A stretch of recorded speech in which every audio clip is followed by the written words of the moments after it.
मेरी प्यारे बच्चों, आप सभी को गुड इवनिंग। आज का जो हमारा कंसेप्ट है एप्लीकेशंस ऑफ गॉस थ्योरम, और इसकी जो फर्स्ट एप्लीकेशन हम लोग स्टडी करेंगे वो है हमारे पास electric field intensity due to uniformly charge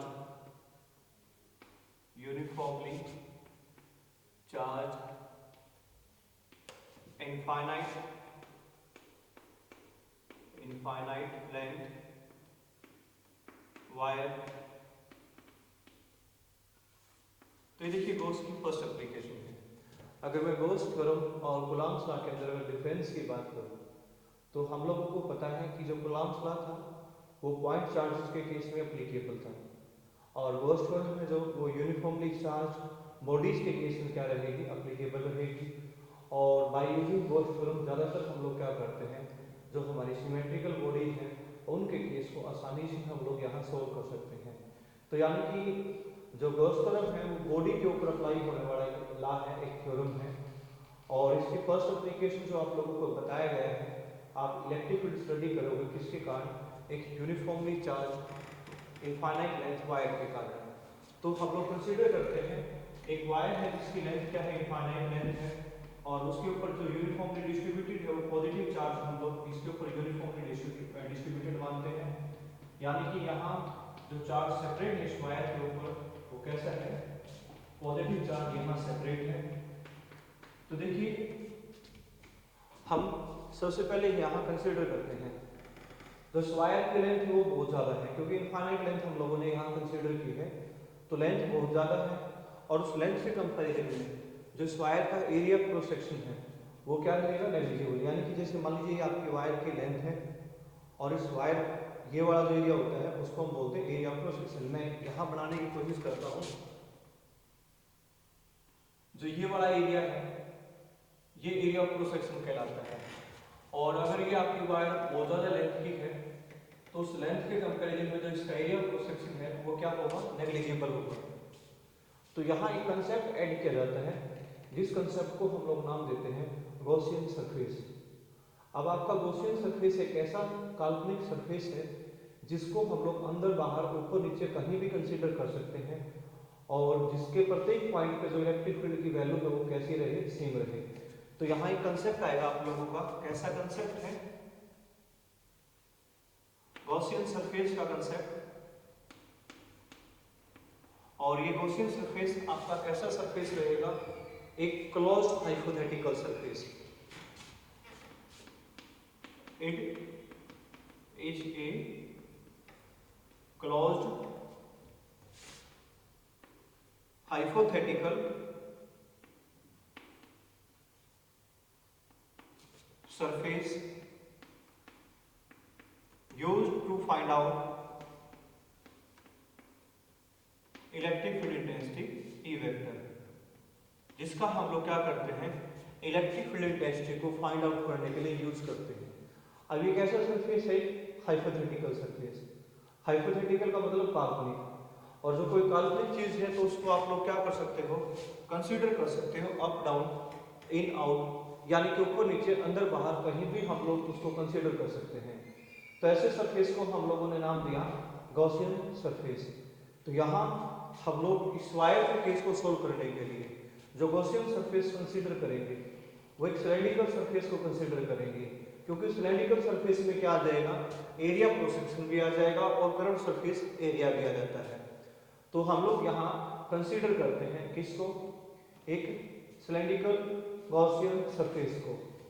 और हम लोगों ने कंसीडर किया एक cylindrical Gaussian surface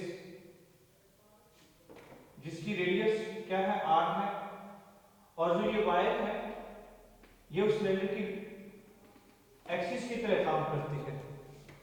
wire x at the axis of the cylinder या गॉसियन सरफेस, और इसकी रेडियस हम लोगों ने क्या मानी, स्मॉल r, और जो इसकी लेंथ कंसीडर कर लेते हैं हम लोग वो कंसीडर करेंगे small l is the length of the Gaussian cylinder या गॉसियन सिलेंड्रिकल सरफेस। तो देखिए सबसे पहले आप लोगों ने जो केस स्टडी करना है, electric field intensity due to uniformly charge infinite length wire. फिर हम लोगों ने कंसीडर किया एक वायर जिसकी लेंथ कैसी थी, इनफाइनाइट, और उसके ऊपर यूनिफॉर्मली डिस्ट्रीब्यूटेड है कौन सा चार्ज, पॉजिटिव चार्ज। फिर हम लोग कहते हैं कि यहाँ एक डेफिनेशन आती है गॉसियन सरफेस, जो कि काल्पनिक सरफेस है जिसको अंदर बाहर ऊपर नीचे हम लोग कहीं भी कंसीडर कर सकते हैं, और जिसका यूज होगा इलेक्ट्रिक फील्ड इंटेंसिटी को फाइंड आउट करने के लिए हम जिसका यूज करते हैं। और यहाँ ये आपका जो गॉसियन सिलेंडर है, इसकी रेडियस हम लोगों ने मानी स्मॉल r और इसकी लेंथ मानी है स्मॉल l, और जो ये वायर है ये किसकी तरह काम करती है, acts as the axis of this Gaussian cylindrical surface. तो दिस इज द GS यानी कि गॉसियन सरफेस और गॉसियन सिलेंड्रिकल सरफेस है ये। थ्योरेटिकली मैं लिखवा नहीं रहा आप लोगों को, सिर्फ मैं मैथमेटिकली यहाँ इसके बारे में आप लोगों को बताया जाएगा। तो चलिए हम लोग बात करते हैं, हमने स्टार्टिंग में क्या माना था कि जो ये वाला एरिया ऑफ क्रॉस सेक्शन है, area of cross section of the wire is negligible, इन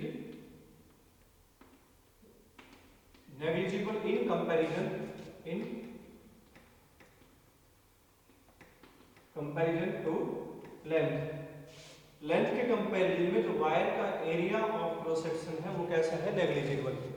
तो इसका मतलब मैं ये कह सकता हूं कि जो चार्ज है वो सिर्फ कहां प्रेजेंट है, कर्व्ड सरफेस एरिया पे प्रेजेंट है, क्योंकि दो सरफेस एरिया है यहाँ सिलेंडर के अंदर, एरिया ऑफ क्रॉस सेक्शन और कर्व्ड सरफेस एरिया। तो हम लोगों ने माना कि जो टोटल चार्ज है या चार्ज है वो कहां प्रेजेंट होगा, कर्व्ड सरफेस एरिया पे प्रेजेंट रहेगा, एरिया ऑफ क्रॉस सेक्शन पे कोई चार्ज नहीं है। तो आप लोगों को बताया कि पॉजिटिव चार्ज के केस में जो इलेक्ट्रिक फील्ड होता है वो हमेशा कैसा होता है, नॉर्मली आउटवर्ड। तो इस केस को सोल्व करने के लिए हम क्या करते हैं, 3 पॉइंट कंसीडर कर लेते हैं।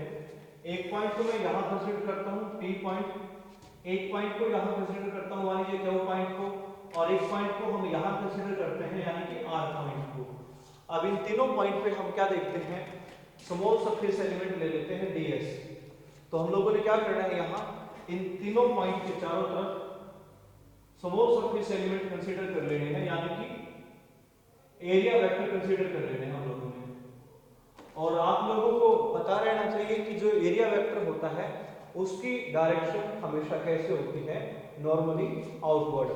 तो हम लोग कहेंगे कि यहाँ जो एरिया वेक्टर है ds वेक्टर वो नॉर्मली आउटवर्ड, यहाँ जो एरिया वेक्टर है वो भी कैसा होगा, नॉर्मली आउटवर्ड, और यहाँ जो एरिया वेक्टर है वो भी कैसा है, नॉर्मली आउटवर्ड। अभी आप लोगों को मैंने बताया था कि जो आपका चार्ज है वो सिर्फ कर्व्ड सरफेस एरिया पे प्रेजेंट है और एरिया ऑफ क्रॉस सेक्शन पे किसी प्रकार का कोई चार्ज नहीं है।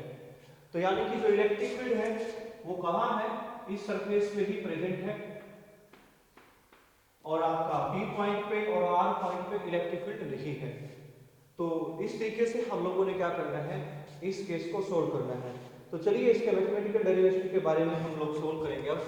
तो सबसे पहले हम अब देखते हैं जो फ्लक्स है आपका P पॉइंट पे, Q पॉइंट पे और R पॉइंट पे क्या रहेगा। तो हम लोग लिखेंगे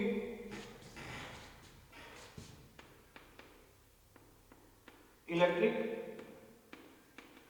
flux at points P, Q and R is. तो ये हम लोगों के पास जो फ्लक्स है वो हम लोगों ने d phi e से लिखा। आपका जो एक फ्लक्स है कौन से पॉइंट पे, Q पॉइंट पे, वहां कौन सा एरिया आएगा, कर्व्ड सरफेस एरिया का सरफेस एलिमेंट आ जाता है और एरिया वेक्टर आ जाता है, जिसको आप ds वेक्टर के नाम से जानते हो। तो हम इसको लिखेंगे E vector dot ds vector, और ये किसके लिए है, कर्व्ड सरफेस एरिया के लिए है। और उसके बाद प्लस, और ये आप यहां लिख सकते हो कौन से पॉइंट पे, मैंने Q पॉइंट पे लिख दिया इसको। फिर plus E vector dot ds vector, P point पे कौन सा एरिया है, area of cross section, area of cross section. फिर plus E vector dot ds vector R point में, और यहां भी कौन सा एरिया है, एरिया ऑफ क्रॉस सेक्शन। तो आप देखिए ये जो फ्लक्स है ये Q पॉइंट पे है ये वाला जो फ्लक्स है वो P पॉइंट पे है और ये वाला जो फ्लक्स है वो R पॉइंट पे है। यहाँ ये कर्व्ड सरफेस एरिया, ये एरिया ऑफ क्रॉस सेक्शन और ACS यहाँ भी क्या रहेगा, ये एरिया ऑफ क्रॉस सेक्शन रहेगा। अब आप ये देखिए जो आपका इलेक्ट्रिक फील्ड है वो सिर्फ कौन से एरिया पे है, कर्व्ड सरफेस एरिया के साथ में है, यानी कि इस कर्व्ड सरफेस एरिया से कैसा है, नॉर्मली आउटवर्ड है। और यहाँ इलेक्ट्रिक फील्ड प्रेजेंट ही नहीं है क्योंकि हम लोगों ने क्या माना था कि area of cross section negligible है, किसके कंपैरिजन में, लेंथ के कंपैरिजन में।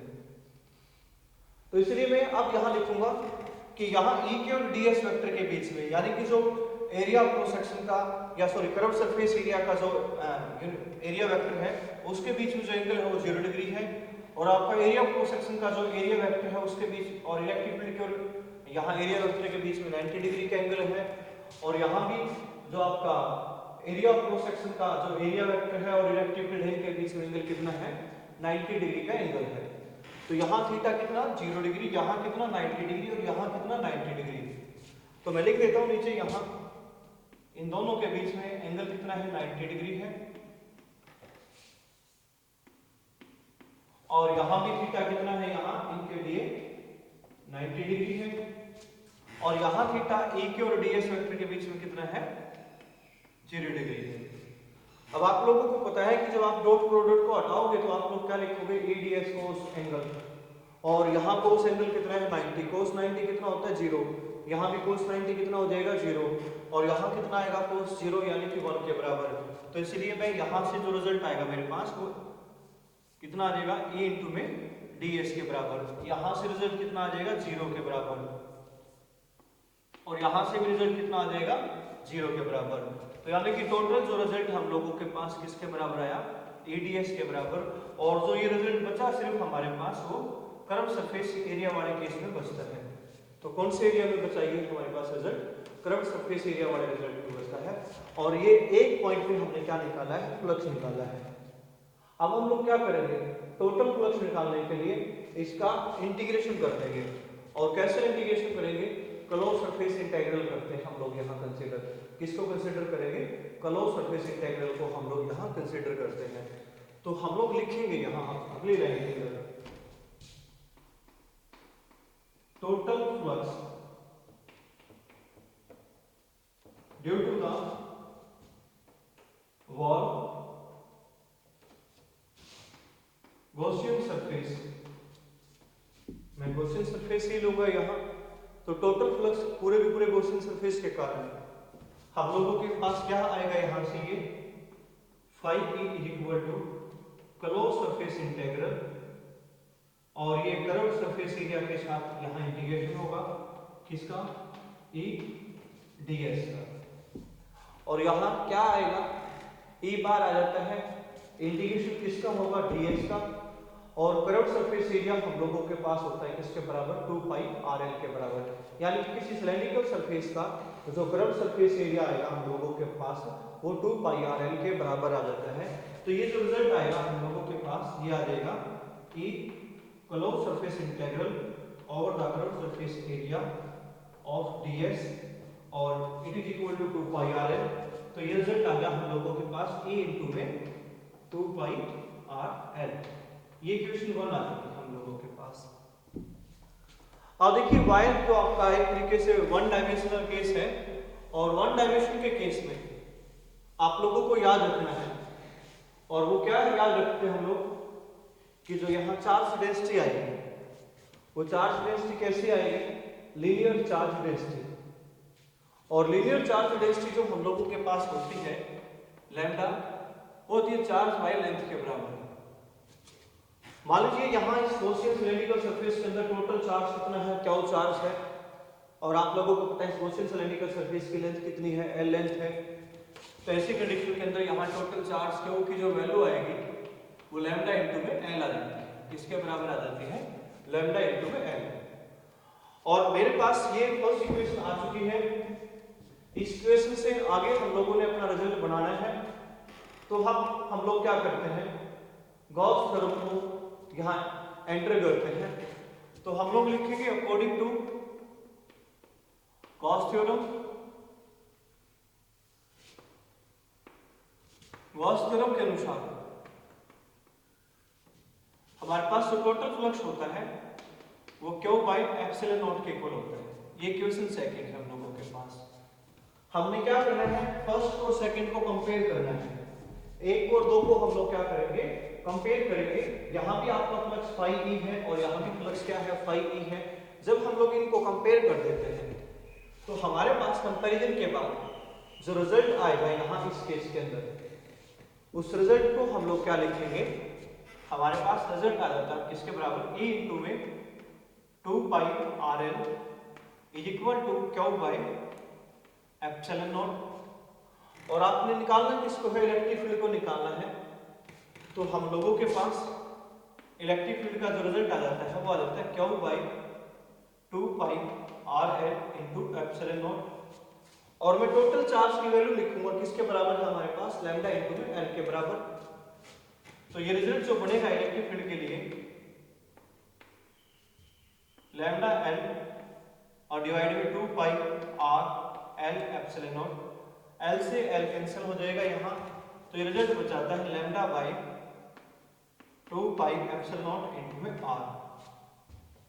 तो आप देखिए यहाँ उस वायर की, उस गॉसियन सरफेस की लेंथ से कोई लेना देना नहीं है यहाँ इलेक्ट्रिक फील्ड इंटेंसिटी को।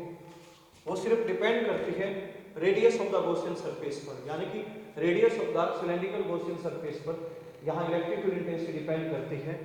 बाकी आपके सभी पैरामीटर्स क्या है, कांस्टेंट है लैम्डा 2 पाई एप्सिलॉन नॉट। तो और हम लोग यहाँ से कह सकते हैं कि जो इलेक्ट्रिक फील्ड इंटेंसिटी है वो इनवर्सली प्रोपोर्शनल है किसके, radius of the Gaussian cylindrical surface. तो इस तरीके से हम लोग कहेंगे कि यहाँ ये इनवर्सली प्रोपोर्शनल का जो केस है आप लोगों का, ये आर यानी कि डिस्टेंस के इनवर्सली प्रोपोर्शनल है। और आपका पॉइंट चार्ज वाले केस में जो इलेक्ट्रिक फील्ड डिपेंड करता था वो इनवर्सली प्रोपोर्शनल था स्क्वायर ऑफ द डिस्टेंस से। तो ये डिफरेंस है वायर वाले केस का और एक पॉइंट चार्ज वाले केस का। अगर आप यहाँ हम इसके ग्राफ की बात करें कि कैसा क्या ग्राफ आ सकता है यहाँ इलेक्ट्रिक फील्ड के बीच में और आपका डिस्टेंस के बीच में कैसा क्या रिजल्ट आएगा, तो उस रिजल्ट के अगर हम लोग बात करें तो देखिए ये रिजल्ट हमें किस बारे में इंफॉर्मेशन देता है। तो सबसे पहले हम लोग बनाएंगे यहाँ आर को कंसीडर करते हैं और एक साइड हम लोग कंसीडर करेंगे इलेक्ट्रिक फील्ड को, ये आपका जीरो में मान लीजिए। जब आपकी आर अप्रोचेज होता है जीरो के तो उस टाइम पे इलेक्ट्रिक फील्ड क्या होगा, मैक्सिमम होगा। और इनफाइनाइट के अप्रोचेज ऐसे केस में हम लोग कह सकते हैं ये। और जब आपका आर इनफाइनाइट के अप्रोचेज होगा तो ऐसी कंडीशन के अंदर इलेक्ट्रिक फील्ड जीरो के अप्रोचेज रहता है। तो ये एक तरीके से एक्सपोनेंशियल डिक्रीज वाला केस आ जाता है। मैं ये कहूंगा जब हमारा आर की वैल्यू जो है वो जीरो के अप्रोचेज है तो उस टाइम पे इलेक्ट्रिक फील्ड इनफाइनाइट के अप्रोचेज है, यानी कि सबसे ज्यादा मैक्सिमम वैल्यू है इलेक्ट्रिक फील्ड की। जैसे जैसे आर बढ़ता है इलेक्ट्रिक फील्ड क्या होता है, डिक्रीज होता है। और आर अप्रोचेज जब इनफाइनाइट को हो तो ऐसी कंडीशन में इलेक्ट्रिक फील्ड हो जाएगा जीरो के आसपास। तो एक तो ग्राफ ये बन सकता है यहाँ। दूसरा ग्राफ ये भी हो सकता था कि अगर हमारे पास 1/r वर्सेस इलेक्ट्रिक फील्ड का ग्राफ अगर वो बोल देता है हमारे से, तो हम लोग उस टाइम पे कैसे बोलते हैं, तो हम कहते हैं कि इलेक्ट्रिक फील्ड यहाँ डायरेक्टली प्रोपोर्शनल है 1/r के। इलेक्ट्रिक फील्ड किसके डायरेक्टली प्रोपोर्शनल है यहाँ 1/r के। तो ऐसे केस में एक ऐसी स्ट्रेट लाइन जा सकती थी। तो ये टॉपिक था आप लोगों का इलेक्ट्रिक फील्ड इंटेंसिटी किसके कारण, एक यूनिफॉर्मली चार्ज इनफाइनाइट वायर के कारण। और यहाँ आप लोगों को याद रखना है कि जो सिमेट्री आएगी वो सिलेंड्रिकल सिमेट्री आ जाती है। वैसे तो जो आपका इलेक्ट्रिक फील्ड है एक पॉइंट चार्ज के केस में वो कौन सी सिमेट्री को फॉलो करता है, स्फेरिकल सिमेट्री को फॉलो करता है। और यहाँ जो केस है आपका वो सिलेंड्रिकल सिमेट्री का केस रहेगा। तो चलिए अब हम अगली एप्लीकेशन की बात करते हैं और अगली एप्लीकेशन का नाम है electric field intensity due to uniformly charge thin spherical shell. आप लोगों ने क्या करना है, गॉस एप्लीकेशन यूज या गॉस एप्लीकेशन आप लोगों की किसके लिए, एक uniformly charge thin spherical shell के लिए। तो हम लोग कंसीडर करेंगे अब सेकंड एप्लीकेशन को, electric field intensity due to uniformly charge thin spherical shell, thin spherical shell. और देखिए ये सेल कैसी रहेगी, कंडक्टिंग सेल। तो हम लोग कंसीडर करते हैं एक थिन स्फेरिकल सेल जिसकी रेडियस कैपिटल आर है और उसके ऊपर यूनिफॉर्मली डिस्ट्रीब्यूटेड है कौन सा चार्ज, पॉजिटिव चार्ज। क्योंकि हम लोग यहाँ कंसीडर कर चुके हैं जो सेल है हमारी वो कंडक्टिंग है, और कंडक्टिंग ऑब्जेक्ट के केस में जो टोटल चार्ज होता है वो कहाँ प्रेजेंट होता है, सरफेस पे। तो इसलिए हम लोगों ने माना कि यहाँ जो चार्ज है वो सरफेस पे प्रेजेंट रहेगा। तो चार्ज कहाँ प्रेजेंट है, सरफेस पे प्रेजेंट है। तो यहाँ जो चार्ज डेंसिटी आएगी वो सरफेस चार्ज डेंसिटी को कंसीडर किया जाएगा। तो हम लोग लिखेंगे सरफेस चार्ज डेंसिटी जो है हमारे पास यहाँ इस केस में वो सिग्मा से डिनोट की जाती है, और जो सिग्मा होती है हमारे पास वो चार्ज बाय सरफेस एरिया के इक्वल होती है। तो हम उसको लिखेंगे क्यू बाय सरफेस एरिया, और इस थिन स्फेरिकल सेल का जो सरफेस एरिया आ जाएगा वो 4 पाई आर स्क्वायर आ जाता है। तो ये हो जाएगा यहाँ से 4 पाई आर स्क्वायर। इसलिए हम लोगों के पास यहाँ से क्यू की वैल्यू यानी कि चार्ज की वैल्यू आ जाएगी sigma into 4 pi R square. तो ये आप लोगों के पास चार्ज की वैल्यू है। अब इस केस को सोल्व करने के लिए, इस टॉपिक को सोल्व करने के लिए हम 3 केस को कंसीडर करते हैं। एक तो गॉसियन सरफेस हम लोग कंसीडर करेंगे आउटसाइड द सेल यानी कि सेल से बाहर, दूसरा सेल के सरफेस पे, और तीसरा सेल के अंदर। तो 3 गॉसियन सरफेस हम लोगों ने यहाँ कंसीडर करने हैं। सबसे पहले आउटसाइड द सेल, दूसरे नंबर पे on the surface of the shell, और तीसरे नंबर पर इनसाइड द सेल। तो सबसे पहले हम निकालते हैं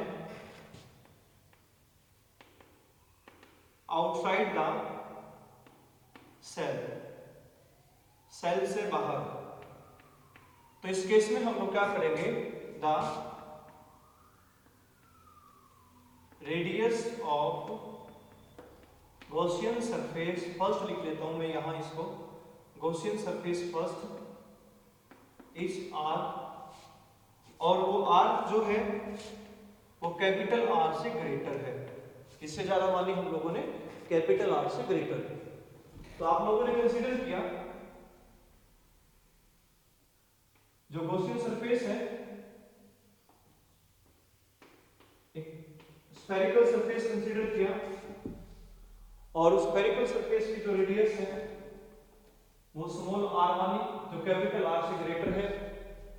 अब देखिए जो चार्ज है वो यूनिफॉर्मली डिस्ट्रीब्यूटेड है और इस स्फेरिकल सेल के सरफेस पे प्रेजेंट है।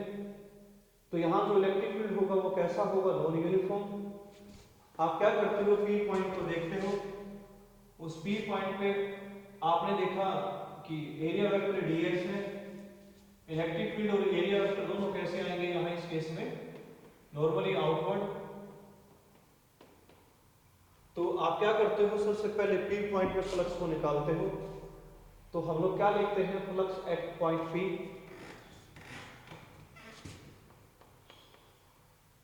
Flux at point P. P point पे जो फ्लक्स है वो हमारे पास किसके इक्वल है। तो आप देखोगे तो ये एरिया वेक्टर डीएस है, तो एरिया वेक्टर डीएस यहाँ नॉर्मली आउटवर्ड है, और चार्ज कैसे है, पॉजिटिव। तो पॉजिटिव चार्ज के केस में भी जो इलेक्ट्रिक फील्ड होगा वो कैसा होगा, आउटवर्ड होगा। अगर किसी स्टूडेंट को इस टॉपिक में कोई परेशानी आती है तो आप लोग सबसे पहले इलेक्ट्रिक फ्लक्स के बारे में देखिए, फिर गॉस थ्योरम के बारे में देखिए। तो वहां से आप लोगों को पता लग जाएगा कि कैसे हम लोगों ने एक नॉन यूनिफॉर्म इलेक्ट्रिक फील्ड के केस में भी इलेक्ट्रिक फील्ड को यूनिफॉर्म बनाया था by considering small surface area vector DS. और यहाँ एरिया वेक्टर डीएस जो है और इलेक्ट्रिक फील्ड जो है वो एक दूसरे के पैरेलल है। तो आप लोग क्या लिखोगे कि पी पॉइंट पे जो फ्लक्स है वो डी फाई ई से मैंने लिखा, और वो आ जाता है हम लोगों के पास E vector dot D X vector. इन दोनों के बीच में कोस एंगल जो है वो 0 डिग्री है, और कोस 0 जो हम लोगों के पास होता है वो 1 के बराबर। तो इसलिए यहाँ से जो रिजल्ट आ जाएगा वो ई इंटू में डी एस के इक्वल आ जाता है। तो ये आपका इलेक्ट्रिक फ्लक्स आ जाता है कौन से पॉइंट पे, पी पॉइंट पे। तो आगे हम लिखेंगे flux due to Gaussian surface 1, Gaussian surface 1 के कारण जो फ्लक्स है वो कितना रहेगा हम लोगों के पास, तो मैं लिखूंगा उसको फाई ई से, और वो क्लोज सरफेस इंटीग्रल होगा किसका, ईडीएस का, और यहां से क्लोज सरफेस इंटीग्रल किसका रहना है, डीएस का। तो ये हम लोगों के पास रिजल्ट बनेगा E close surface integral of DS, और क्लोज सरफेस इंटीग्रल डीएस जो होता है हम लोगों के पास वो पूरा का पूरा सरफेस एरिया रहेगा, और किसी स्फेरिकल सरफेस का जो सरफेस एरिया होता है वो 4 पाई आर स्क्वायर के बराबर होता है। तो ये हमारे पास जो रिजल्ट आ जाता है ई इंटू में 4 पाई आर स्क्वायर, ये रिजल्ट आ जाता है। ये मान के आप लोगों के पास इक्वेशन 1 है। फिर आप यूज करोगे कौन सी थ्योरम को, गॉस थ्योरम को, तो हम लोग लिखेंगे according to Gauss theorem, Gauss theorem के अनुसार हम लोगों के पास जो टोटल फ्लक्स है फाई ई वो इक्वल है किसके, क्यू बाय एप्सिलॉन नॉट के, और यहां जो टोटल चार्ज है वो किसके इक्वल है, सिग्मा इनटू में 4 पाई आर स्क्वायर के इक्वल। तो ये रिजल्ट लिखा जाएगा sigma 4 pi capital R square divide by epsilon not. ये इक्वेशन 2 है। हम लोग क्या करेंगे, 1 और 2 को कंपेयर कर देते हैं, क्योंकि यहाँ भी आपका इलेक्ट्रिक फ्लक्स फाई ई है और यहाँ इस केस में भी इलेक्ट्रिक फ्लक्स क्या है, फाई ई है। जब इन दोनों को हम लोग कंपैरिजन करेंगे तो उस कंपैरिजन में हमारे पास क्या रिजल्ट आएगा, हम पहले लिखेंगे कि फ्रॉम 1 एंड 2, 1 और 2 से हम लोगों के पास रिजल्ट आ जाता है एक ई इंटू में 4 pi R square is equal to sigma 4 pi capital R square divide by epsilon naught. और देखिए 4 पाई आर से 4 पाई आर सॉरी 4 पाई से 4 पाई कैंसिल हो जाएगा, और ऐसी कंडीशन में हम लोगों के पास जो इलेक्ट्रिक फील्ड का रिजल्ट बचेगा, इलेक्ट्रिक फील्ड आ जाता है sigma capital R square divide by epsilon naught small R square. अब देखिए आउटसाइड वाले केस के अंदर, आउटसाइड वाले केस में कैपिटल आर कांस्टेंट है, यानी कि सेल की रेडियस कांस्टेंट रहेगी, सिग्मा की वैल्यू कांस्टेंट, एप्सिलॉन नॉट की वैल्यू कांस्टेंट। सिर्फ जो चेंज हो सकती है वो गॉसियन सरफेस की रेडियस चेंज हो सकती है, क्योंकि अगर ये गॉसियन सरफेस यहां कंसीडर करता तो आप और भी ज्यादा हो जाता, अगर यहां पर कंसीडर करता तो थोड़ा कम हो जाता। तो यानी कि सिर्फ किसकी वैल्यू चेंज हो सकती है, गॉसियन सरफेस की वैल्यू चेंज हो सकती है, गॉसियन सरफेस की रेडियस चेंज हो सकती है। तो इस तरीके से हम लोग यहां बोल देंगे कि जो इलेक्ट्रिक फील्ड है वो इनवर्सली प्रोपोर्शनल है square of the radius of the Gaussian surface के। तो ये आप लोगों के पास थर्ड इक्वेशन आ जाती है। अब हम लोग क्या करेंगे, अगला जो केस कंसीडर करेंगे, गॉसियन सरफेस 2 को कंसीडर करेंगे on the surface of the shell पर। तो आपका जो सेकंड गॉसियन सरफेस है वो सेल के सरफेस पे मान लेते हैं हम लोग। तो यानी कि on the surface of the shell हमारा थर्ड केस रहेगा। तो तीसरे केस की बात करते हैं, सॉरी दूसरे केस की बात करेंगे हम लोग यहां on the surface of the shell. तो सरफेस ऑफ द सेल पर हम लोग क्या लिखेंगे कि जो गॉसियन सरफेस की रेडियस है यानी कि स्मॉल आर वो किसके इक्वल रहेगी, कैपिटल आर के इक्वल रहेगी। और हम लोगों ने ज्यादा कुछ नहीं करना, यहां रख देना उसको, क्योंकि देखिए आपने क्या किया है, सरफेस ऑफ द सेल वाला जो केस है उसको सोल्व करने के लिए गॉसियन सरफेस 2 कंसीडर किया, और उस गॉसियन सरफेस की जो रेडियस थी स्मॉल आर वो किसके बराबर हो जाती है, रेडियस ऑफ द सेल के बराबर हो जाती है। वही हम लोगों ने यहां लिखा। तो हम लिखेंगे here small R is equal to capital R. Therefore अब जो आपका इलेक्ट्रिक फील्ड का केस है किसके बराबर था, सिग्मा आर स्क्वायर बाय में एप्सिलॉन नॉट, और कैपिटल आर स्क्वायर ही लिख देंगे, स्मॉल आर की जगह पे कैपिटल आर स्क्वायर से R square cancel is equal to sigma by epsilon naught.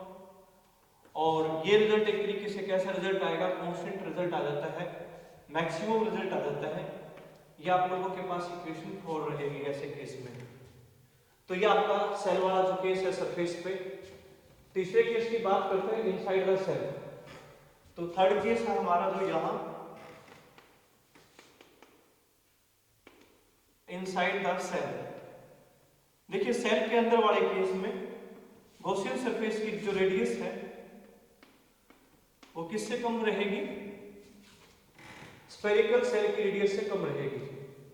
और यहां जो गॉसियन सरफेस है थर्ड, मान लीजिए मैंने यहां कंसीडर किया अंदर गॉसियन सरफेस थी, इनसाइड द सेल हम लोग यहां कंसीडर करते हैं। लेकिन सबसे बड़ी बात क्या है यहां कि किसी भी कंडक्टर के अंदर जो टोटल चार्ज होता है वो जीरो होता है। तो ये सेल के अंदर वाले केस में क्यू की वैल्यू कितनी है? यहाँ जीरो है। और अगर चार्ज जीरो है तो आपका इलेक्ट्रिक फील्ड भी कितना रहेगा? जीरो। अगर आपने इस तरीके के केस को एक्सपेरिमेंटली वेरीफाई करना है तो एक्सपेरिमेंटली वेरीफाई करने के लिए हम लोग क्या करें, जैसे मोबाइल लेंगे, मोबाइल को किसी मेटल बॉक्स के अंदर रखते हैं और मेटल बॉक्स ऐसा हो कि वहां उसके अंदर एयर भी एंटर ना कर सके, यानी कि एयर टाइट मेटालिक बॉक्स के अंदर रख दे हम लोग, और किसी दूसरे मोबाइल से हम उस मोबाइल के ऊपर रिंग करने की कोशिश करें तो आप लोगों को उस जो मोबाइल उस मेटल बॉक्स के अंदर रखा हुआ है उसके ऊपर रिंग टोन सुनाई नहीं देगी या वो फोन में लेगा ही नहीं, वो आउट ऑफ रेंज आएगा। तो कारण क्योंकि उस मेटल ब्लॉक के अंदर, उस मेटालिक पीस के अंदर क्या नहीं है? इलेक्ट्रिक फील्ड नहीं है। और मोबाइल कनेक्शन तब तक नहीं हो पाता है जब तक इलेक्ट्रोमैग्नेटिक रेडिएशन ना हो, क्योंकि वहां सिर्फ मैग्नेटिक फील्ड एंटर कर सकता है, इलेक्ट्रिक फील्ड एंटर नहीं कर सकता। तो किसी भी कंडक्टर के अंदर जो इलेक्ट्रिक फील्ड होता है वो जीरो होता है, तो इस कारण इलेक्ट्रिक फील्ड भी यहाँ कितना आ जाएगा? जीरो। तो ये आपकी फिफ्थ इक्वेशन है। दोबारा से सुनिए, आप लोगों को अगर एक्सपेरिमेंटली इस चीज को वेरीफाई करना है, आप मोबाइल लीजिए, दो मोबाइल लीजिए। एक मोबाइल को आपने क्या करना है? किसी मेटालिक बॉक्स के अंदर, एयर टाइट मेटालिक बॉक्स के अंदर रख देना है और दूसरे मोबाइल से उस मोबाइल को रिंग करनी है। तो वो मोबाइल की जो रिंगटोन आपको सुनाई नहीं देगी, वो मोबाइल मिलेगा ही नहीं, उसका कनेक्शन हो ही नहीं पाएगा, क्योंकि वहाँ इलेक्ट्रिक फील्ड नहीं है, क्योंकि उस मेटालिक बॉक्स के अंदर इलेक्ट्रिक फील्ड कितना है? जीरो इलेक्ट्रिक फील्ड है। तो इस तरीके से हम लोग प्रूव करते हैं कि किसी भी कंडक्टर के अंदर जो इलेक्ट्रिक फील्ड होता है उतना होता है जीरो। तो देखिए, सबसे पहला केस था आपका आउटसाइड वाला केस। आउटसाइड वाले केस में गॉसियन सरफेस की जो रेडियस थी, यानी कि पहले सरफेस की रेडियस, वो किससे ज्यादा थी? कैपिटल आर से, यानी कि सेल की रेडियस से ज्यादा थी। दूसरे वाला केस आपका गॉसियन सरफेस की रेडियस सेल की रेडियस के बराबर आती है, और तीसरे वाले केस में गॉसियन सरफेस की रेडियस सेल की रेडियस से कम होती है। एक केस में आपका इलेक्ट्रिक फील्ड का रिजल्ट ये आता है, यानी कि इलेक्ट्रिक फील्ड इनवर्सली प्रोपोर्शनल है square of the distance of the Gaussian surface 1 के। फिर दूसरे केस में कांस्टेंट रिजल्ट आएगा और तीसरे केस में जीरो रिजल्ट है। तो चलिए अब हम यहाँ इसके ग्राफ की बात करते हैं कि क्या ग्राफ बन सकता है इन तीनों केसेस को लेकर। तो सबसे पहले हम लोग फर्स्ट सरफेस की बात करें, फिर सेकंड सरफेस की, फिर थर्ड सरफेस की।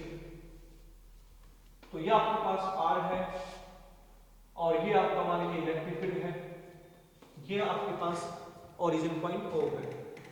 तो मैं थर्ड से लग जाता हूं यहां, जब गॉसियन सरफेस की रेडियस किससे कम थी? कैपिटल R से। जब स्मॉल r कैपिटल R से कम है तो ऐसी कंडीशन में इलेक्ट्रिक फील्ड कितना है? जीरो है। तो इलेक्ट्रिक फील्ड हम लोग कितना लिखेंगे? जीरो लिखेंगे। फिर हम कहते हैं जब आपके पास गॉसियन सरफेस की रेडियस कैपिटल R के बराबर है तो उस टाइम पे इलेक्ट्रिक फील्ड सबसे ज्यादा है, यानी कि कांस्टेंट है। तो मैं यहां लिखता हूं when small r is equal to capital R, और ये मान लीजिए आप लोगों का सिग्मा बाय एप्सिलॉन नॉट, यानी कि मैक्सिमम इलेक्ट्रिक फील्ड है। तो ये हम लोगों के पास small r is equal to capital R पर ये रिजल्ट मिल जाएगा, यानी कि मैक्सिमम इलेक्ट्रिक फील्ड मिल जाएगा। फिर थर्ड केस क्या है कि जब आपका गॉसियन सरफेस की रेडियस जो है वो कैपिटल R से ज्यादा है, तो ऐसी कंडीशन में क्या होगा? इलेक्ट्रिक फील्ड इनवर्सली प्रोपोर्शनल है स्क्वायर ऑफ द डिस्टेंस के। तो यहाँ electric field inversely proportional square of the radius of the Gaussian surface, और यहाँ जो आपका स्मॉल r है वो ग्रेटर है किससे? कैपिटल R से। तो ये ग्राफ इस तरीके का एक ग्राफ बनता है, जब स्मॉल r यानी कि गॉसियन सरफेस की रेडियस सेल की रेडियस से कम, इलेक्ट्रिक फील्ड जीरो, जब बराबर तो सबसे ज्यादा मैक्सिमम इलेक्ट्रिक फील्ड। और फिर तीसरा केस क्या है? अगर जो स्मॉल r है वो कैपिटल R से अगर ग्रेटर है तो electric field inversely proportional to square of the radius of the Gaussian surface. तो मेरे प्यारे बच्चों, ये थे आप लोगों के दो एप्लीकेशन गॉस थ्योरम की। इसकी दो और एप्लीकेशंस रहती हैं जो अगले टॉपिक्स में, अगले लेक्चर में हम लोग यहाँ डिस्कस करेंगे। तो आज के यही आपके कंसेप्ट थे। आप सभी का धन्यवाद।